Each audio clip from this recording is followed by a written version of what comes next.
Hi. I've been watching these videos, other people's videos, I should say, on this platform for many years, and sort of have come up with my own theory on most of the videos I've watched, and I was hoping to share with everyone. So I mostly watch creature videos, footage that explorers are recording in the forest or in tunnels, especially subterranean settings, caves. And I've also been, excuse me, a big follower of Dr. Stephen Greer.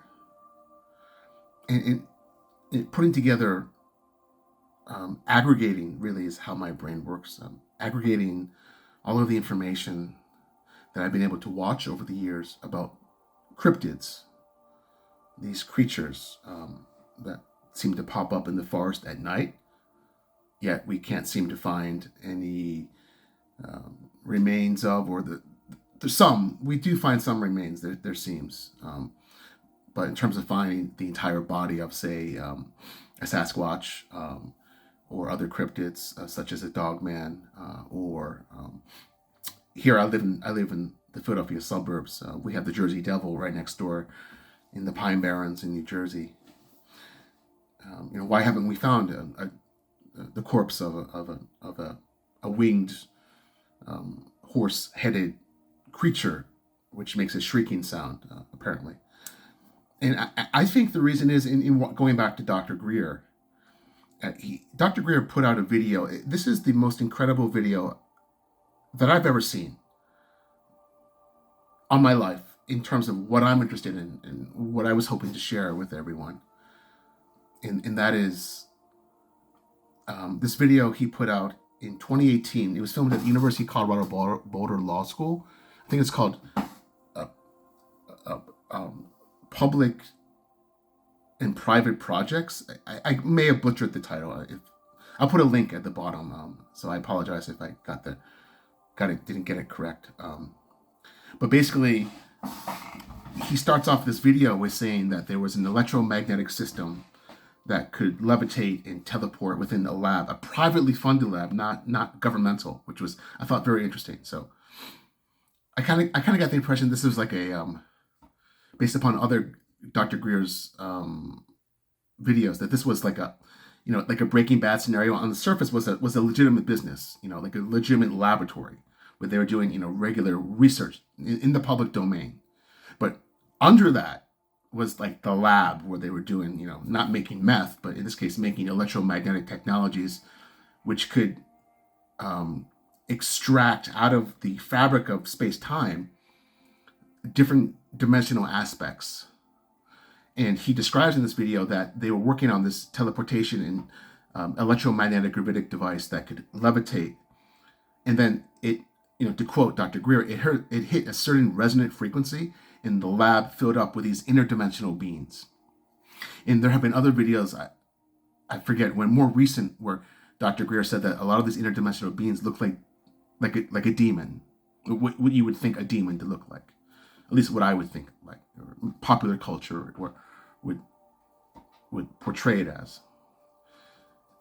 And so I just trying to aggregate all this together, because I'm only working off what I have in the public domain. I never worked. I was never in the military. I don't have any inside information other than what I can glean off of the internet and YouTube mostly. And I believe that most of these, not all, then there might be some exceptions, and I can review that, but most of these cryptids are actually interdimensional beings. I mean, could you imagine being a worker in a lab that, you're a bean counter, type of scientist that's good at working with, precision, right? Precise electromagnetic technologies. Very left brain type person, I would assume would be the type of genius that would be working on this. And then all of a sudden, bam, the whole lab fills up with all these creatures. I mean, could you imagine that? Could you fucking imagine that? So I believe that the Jersey Devil and many of these cryptids, Sasquatch, are actually interdimensional. So they'll pop in and out of our 3D space-time dimension. And I think that their physiology, and I could be wrong, I'm just spitballing here from what I've been able to, process over the years, that they're popping in and out of our 3D space-time dimension. And perhaps in certain areas like national forests, for example, there are many portals where the ether, or as Dr. Greer puts it, the buffer between our 3D space-time dimension, the lower astral dimension, which is like a sort of the underbelly of our universe, I guess like the fascia, like if our body has fascia that holds our muscles and bones together, it seems like the lower astral dimension is the fascia of our universal connector with other dimensions. So not a multiverse, the same universe, but multi-dimensional within our universe.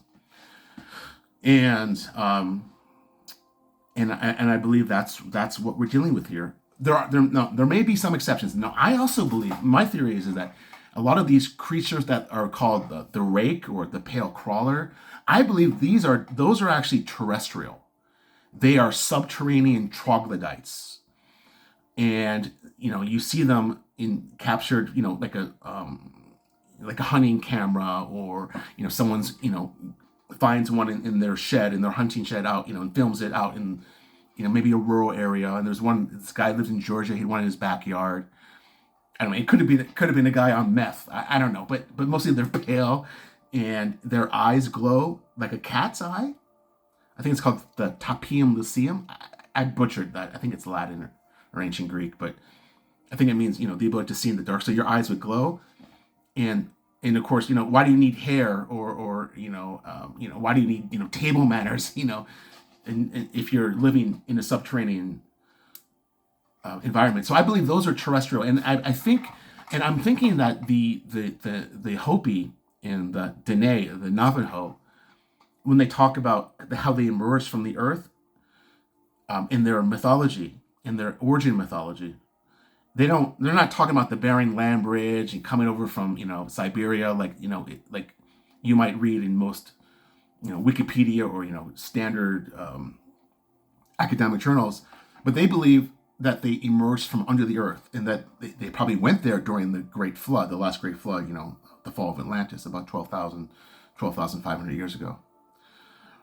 If you subscribe to that, which I do, and because I'm also influenced a lot by Robert Zepper, the anthropologist, the world's most dangerous anthropologist. The guy's a genius, just like Dr. Greer is a genius. And so I believe that these these rakes, for lack of a better term, are terrestrial. They're not interdimensional. I could be wrong, but I believe most of the other cryptids that are hybrids of different, like the head of a horse and the wings of a bird, but with a 12-foot wingspan, in the feet of a horse, those are interdimensional. I believe that they're interdimensional, and I was just wondering what your thoughts were. Most of them are interdimensional. Some are terrestrial. Some are troglodytes, which are here on Earth and maybe split off from our, Homo sapien human being lineage at some point, or maybe was engineered at some point in history, some type of forgotten tech. I don't know. But that's kind of what I'm going with here. And, just wondering what your thoughts were. I think the picture that I'm going to put on as a frame, as the thumbnail, I believe that is an interdimensional being, unless it's a fake. I mean, I could have been, bamboozled on this. I don't know for sure. Of course, I couldn't know for sure, but I'm going that most of these creatures, which appear to be quote unquote demonic, like with horns, especially with horns, I believe that they are interdimensional, and they will pop in and out of our 3D space-time dimension. And then you could create, as Dr. Gray describes in that video, which I'll post. You could create an electromagnetic device which could bring in that frequency, and then they'll pop right into that. So, and as he talks about, it's been weaponized. Wow, I'm almost at 10 minutes here. Wow, this is a long video. I didn't expect it to go so long. So that's imagine like if a weaponized device could actually be put over like a city, and then bam, like you could have like 3 square blocks of like these creatures. And these creatures do naturally pop in and out. I'm thinking into our dimension, but I think they have to have the right conditions. Like in nature, it seems like it's more common. It seems like they're more in the areas of high vibration, high frequency for that specific resonant frequency that they are attracted to, like the moth to the flame. I'm guessing. Um, so I'm just curious what your thoughts are on this. I haven't heard this talked about too much aside from Dr. Greer, and yeah, just wanted to see if anyone had any input on this. I'd love to learn more because this is a great mystery, and it's the mystery that drives us, right? It's the mystery that guides us, at least for me. So yeah, Todd Father signing off. So, thank you.